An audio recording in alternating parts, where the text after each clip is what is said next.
ಕೈಲಾಸ ಪರ್ವತವನ್ನ ಸಾಮಾನ್ಯ ಮನುಷ್ಯರಿಂದ ಹತ್ತೋಕ್ಕಾಗಿಲ್ಲ ಅಂದ್ರೆ ನಿಜವಾಗ್ಲೂ ನಂಬ್ತೀರಾ?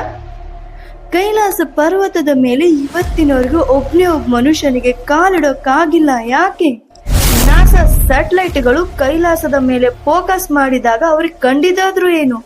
ವೇದವ್ಯಾಸರು ಸಾವಿರಾರು ವರ್ಷಗಳ ಹಿಂದೆ ಈ ಪರ್ವತದ ರಹಸ್ಯದ ಬಗ್ಗೆ, ಇದನ್ನ ಹತ್ತೋಕೆ ಆಗಲ್ಲ ಅನ್ನೋದರ ಬಗ್ಗೆ ಏನ್ ಬರೆದಿಟ್ಟಿದ್ದಾರೆ? ಅಷ್ಟಕ್ಕೂ ಕೈಲಾಸ ಪರ್ವತ ಹತ್ತೋಕ್ ತಪ್ಪಾ ಸರಿನಾ? ಇವತ್ತಿನ ಈ ವಿಡಿಯೋದಲ್ಲಿ ಪ್ರತಿಯೊಂದನ್ನು ನಾನು ಡೀಟೇಲ್ ಆಗಿ ಎಕ್ಸ್ಪ್ಲೈನ್ ಮಾಡ್ತೀನಿ. ವಿಡಿಯೋ ಮಾತ್ರ ತುಂಬಾನೇ ಇಂಟ್ರೆಸ್ಟಿಂಗ್ ಆಗಿದೆ. ಎಲ್ಲಿನೂ ಸ್ಕಿಪ್ ಮಾಡದೆ ಕೊನೆವರೆಗೂ ನೋಡಿ.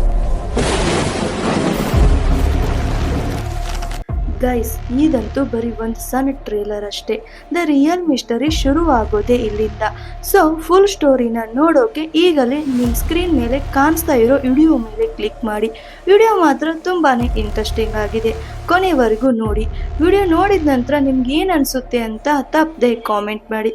ಹಾಗೆ ಒಂದು ಲೈಕ್ ಕೊಡೋದನ್ನು ಮಾತ್ರ ಮರಿಬೇಡಿ ಪ್ಲೀಸ್. ನೀವೇನಾದರೂ ನಮ್ಮ ಚಾನಲ್ಗೆ ಹೊಸಬ್ರಾಗಿದ್ದರೆ ಈಗಲೇ ಸಬ್ಸ್ಕ್ರೈಬ್ ಆಗಿ.